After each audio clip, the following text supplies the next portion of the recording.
All my dear students, welcome to online classes of future ITN. तो बच्चों, ये permutation combination की class है और इसमें हम लोग क्या क्या हम लोगों को जानना चाहिए वो मैं एक एक करके आपको बताता हूँ। परमिटेशन कम्बिनेशंस में हम लोग मल्टीप्लिकेशन प्रिंसिपल पढ़े हैं।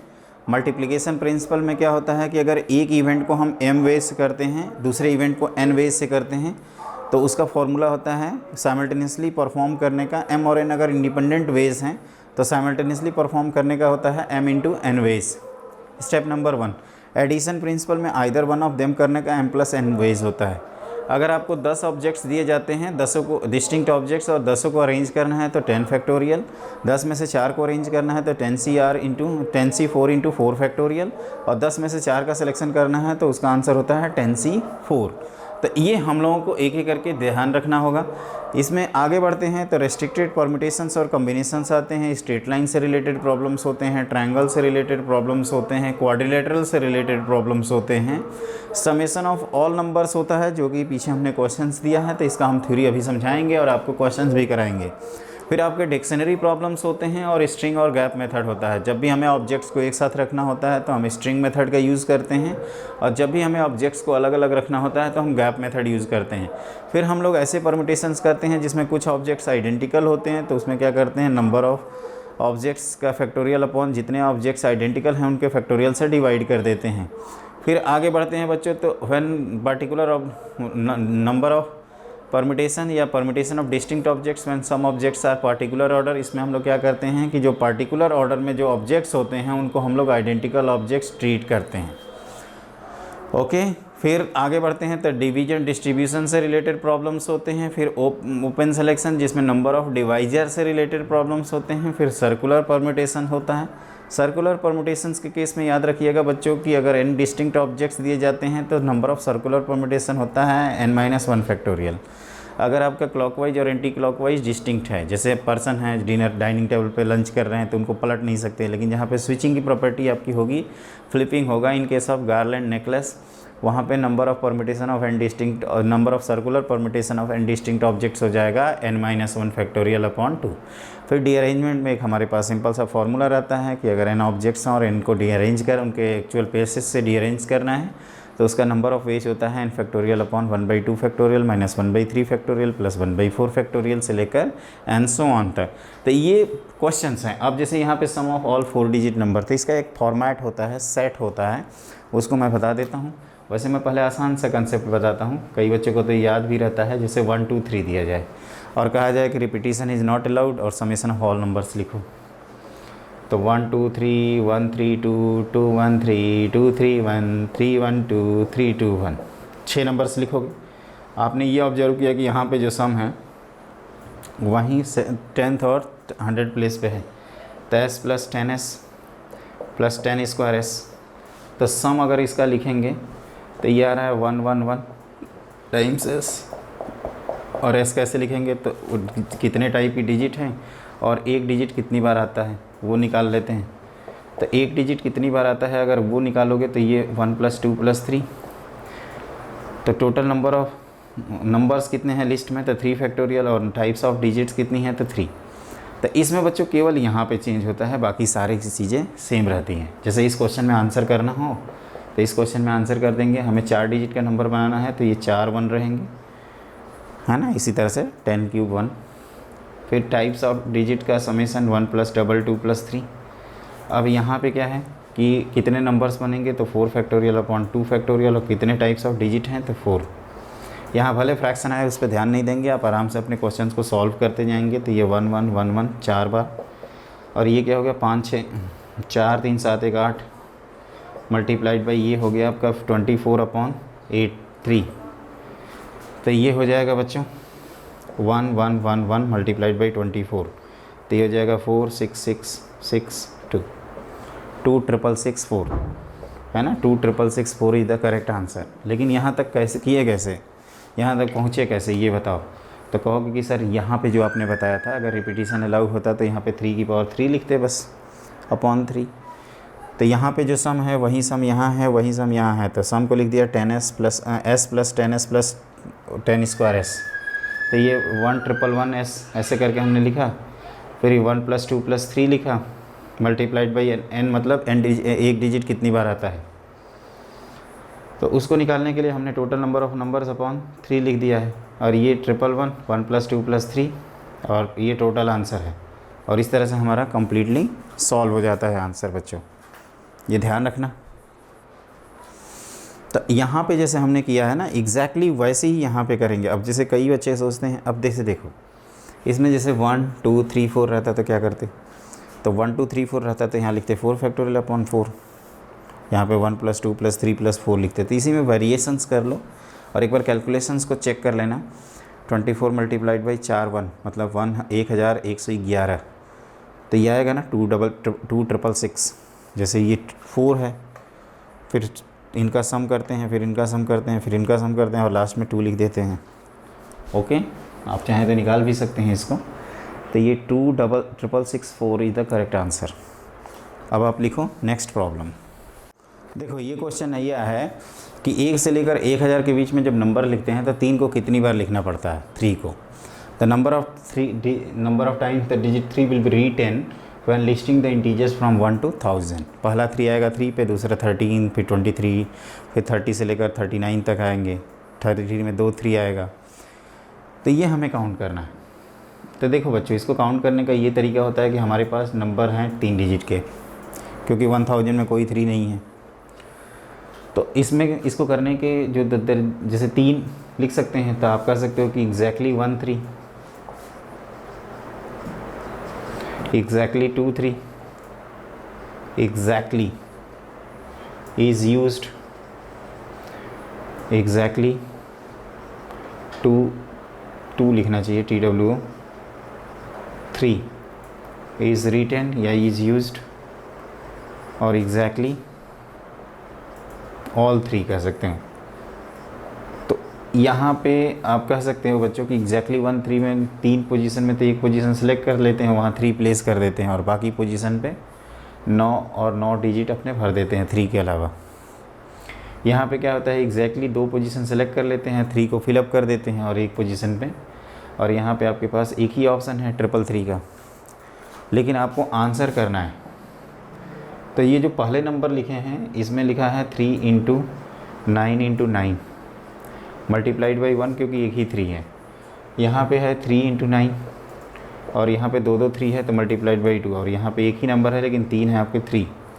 अब ये ऐड कर दीजिए तो ये होता है, कितना होता है 9 9 कैसे 243, और ये हो जाएगा बच्चों 54, और ये हो जाएगा 3, तो ये आ जाएगा 300।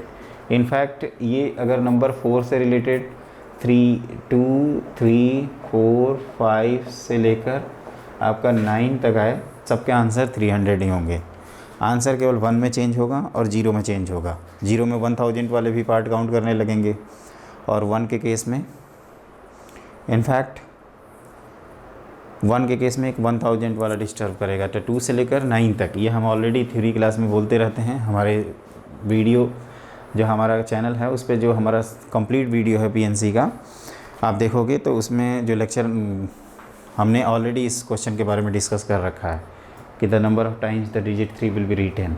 अगर कोई वो क्लास का वीडियो देखा हो तो डायरेक्टली 300 आंसर मारेगा, इतना सब पंचायत से बच जाएगा। एक ये भी कर सकते हैं अल्टरनेट वेज। ये हमने क्या किया है कि एग्जैक्टली एक बार 3 यूज़ किया, 2 बार 3 यूज़ किया, 3 बार किया। एक बार 3 यूज़ किया वो कितने नंबर्स होंगे, तो 3C1 मल्टीप्लाइड बाई 3 पोजीशंस में से एक सेलेक्ट करिए, 3 को टपकाइए, और बाकी पोजीशन पे 9 × 9, क्योंकि रिपीटिशन अलाउड है। दूसरा 2 3, तो 3 में से 2 पोजीशन को सेलेक्ट करिए, वहाँ 3 को टपकाइए, और एक पोजीशन पे 9, और ऑल 3 मतलब एक ही 3C3। अगला देखो इसमें क्या होता है बच्चों, अगला इसमें होता है, अगला ध्यान दीजिएगा, अगला the number of times in will 3 be retain.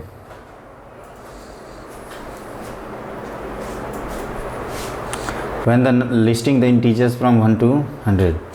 हाँ, ये मैं कह रहा था कि एक और केसेस हो सकता है कि एक बार 3 को यहाँ फिक्स कर दीजिए, एक बार 3 को यहाँ फिक्स कर दीजिए, एक बार 3 को यहाँ फिक्स कर दीजिए, और रिपीटिशन अलाउ कर दीजिए। तो यहाँ पे 10 × 10 10 × 10 10 × 10। एक्चुअली क्या है, जब ये तीनों 3 है ना, तो वो एक ही नंबर हम काउंट कर रहे हैं, तो इस तरह से भी ऐड करोगे तो आपका 300 आएगा, लेकिन ये आसानी से उतना समझ में आता नहीं है। इसको स्किप करिए, पहला जो मेथड बताया वो सबसे बेस्ट है, आप उसी को करो, है ना। अब आप लिखो नेक्स्ट प्रॉब्लम। देखो यहाँ पे दो टीम है, ए है बी है। क्वेश्चन एक बार अच्छे से पढ़िए। Team A consist 7 boys and 9 girls and team B consist 4 boys and 6 girls. If a total 52 single matches can be arranged between these two teams, when a boys play against a boy and a girl play against a girl, then n is equal to। तो आप ध्यान से देखिए, team जो है ये आपके पास boys हैं और ये गर्ल है। आप ध्यान से देखो तो 7 बॉयज़ एंड गर्ल्स टीम ए, और टीम बी की बात करें तो इसमें 4 बॉयज़ हैं और 6 गर्ल्स हैं। तो ये आपस में खेलते हैं, ये आपस में खेलते हैं, और गिवन क्या है टोटल। तो 7C1 multiplied by 4C1 plus NC1 multiplied by 6C1, this is equal to 52। तो ये हो गया 28 और प्लस 6N इक्वल टू 52। तो ये 6N की वैल्यू हो जाएगी, ये हो जाएगा 12 बाई कितना होगा जी, ये एक मिनट, 52 माइनस 28। तो 52 यहाँ 4 लिखोगे और ये 24 होगा, तो n की वैल्यू आ जाएगी 4 के इक्वल। तो n इज़ 4, मतलब पहले टीम में 7 बॉयज़ एंड 4 गर्ल्स हैं, और n हमेशा एक नंबर में आएगा, नेचुरल नंबर में, क्योंकि ये गर्ल्स का नंबर है। फ्रैक्शनल, नेगेटिव इंटीजर ये सब नहीं आ सकता, ये ध्यान रखिएगा बच्चों, है ना। ओके, तो मेरे ख्याल से ये क्वेश्चन आपका सॉल्व हो गया। अब आप लिखो next problem. ABBCCA of a triangle ABC have 3, 5 and 6 interior points respectively. Then the number of triangles that can be constructed using these points at vertices is given by। ये भी एक cake walk type का question है। अगर आप अच्छे से किए हैं तो बहुत आसानी से कर लेंगे। आप ध्यान से देखो तो ए बी पे 3 पॉइंट्स हैं, इस पे आपके 5 हैं, एक ज़्यादा हो गया, और इस पे कितने हैं, 6 हैं। तो आपके अगर ये टोटल आपके पॉइंट्स हैं, नंबर ऑफ ट्रायंगल्स,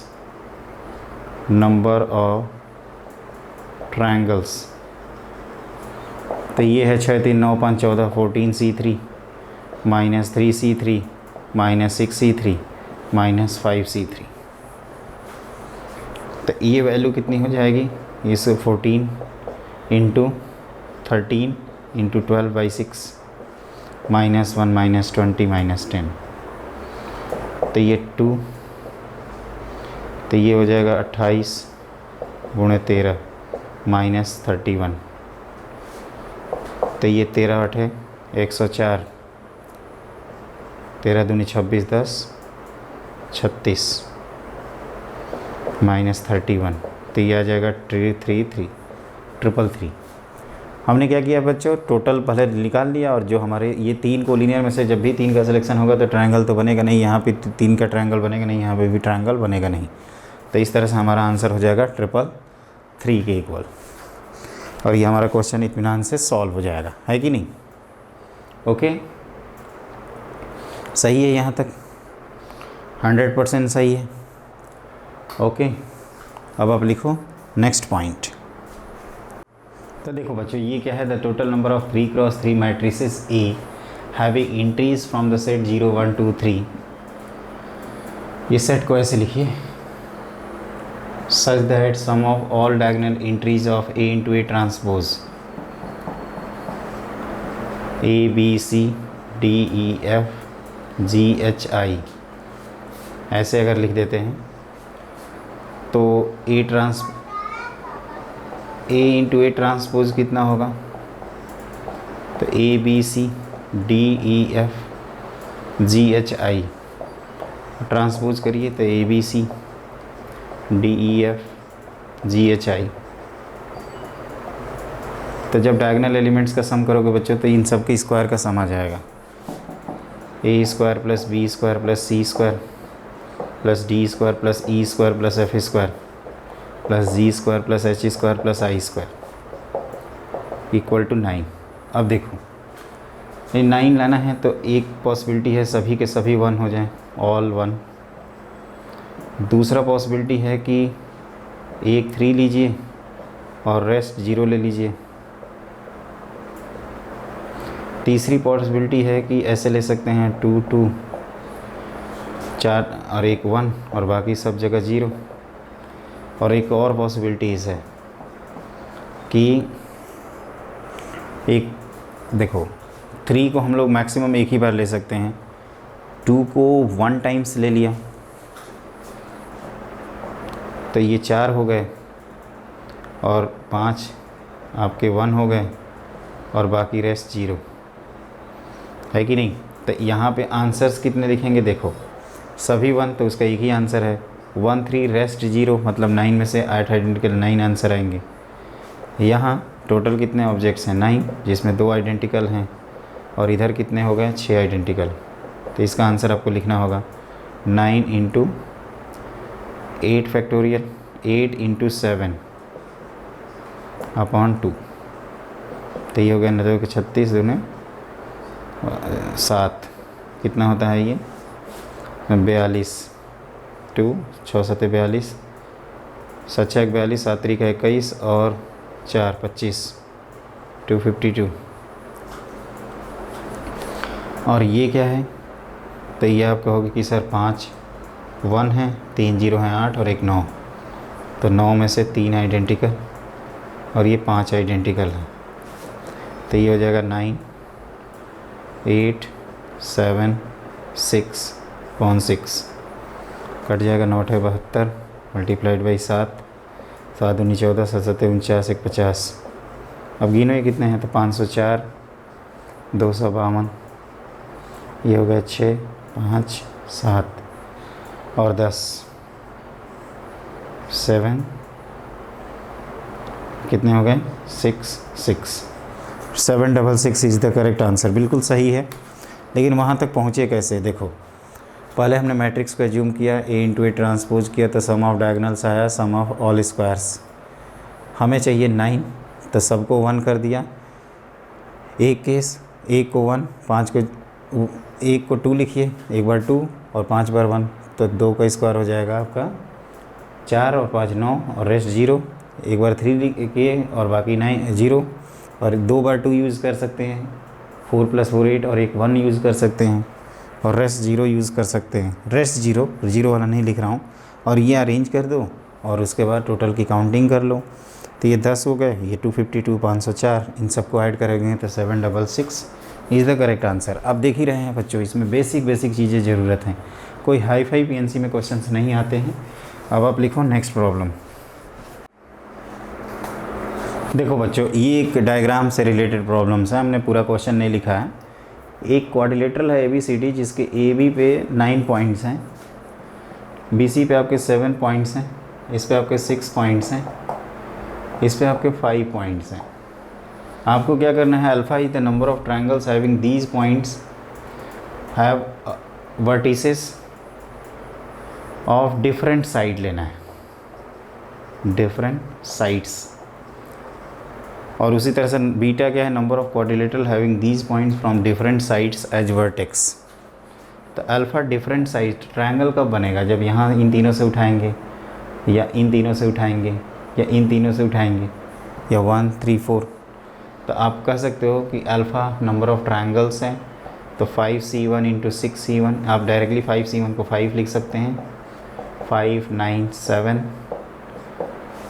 5 9 7 हो गया, फिर 5 9 6 लिख दीजिए, फिर 5 7 6 लिखिए और फिर 9 7 6 लिख दीजिए। बीटा कितना है, तो एक एक पिक कर लो, 5 9 7 6 बीटा माइनस अल्फ़ा। हाँ, ये हमारे पास कैलकुलेशन है, इसको हमने सॉल्व किया हुआ है। तो पहला आता है 1173 और दूसरा जो आता है बच्चों 1890। तो बीट 1890 में से 1173 सब्ट्रैक्ट करोगे तो ये आ जाएगा आपका 17 717 इज़ द करेक्ट आंसर। तो इसमें लॉजिक क्या है, नॉर्मली हम लोग क्या करते हैं, पहले अभी क्वेश्चन कराया था जिसमें रिवर्स काउंटिंग से कराए थे, तो वहाँ पे क्या होता है कि एक साइड पे 2 वर्टिसेस हो सकती हैं, वहाँ पे केवल नंबर ऑफ़ ट्रायंगल्स था, लेकिन यहाँ पे कंडीशन दे रखा है। ये कंडीशंस को ध्यान रखना, कई बच्चे उसको रैंक देते हैं और आंसर गलत आ जाता है, और जानबूझ के इन्होंने इंटीजर टाइप में पूछा भी है ताकि स्टूडेंट मिस्टेक करें।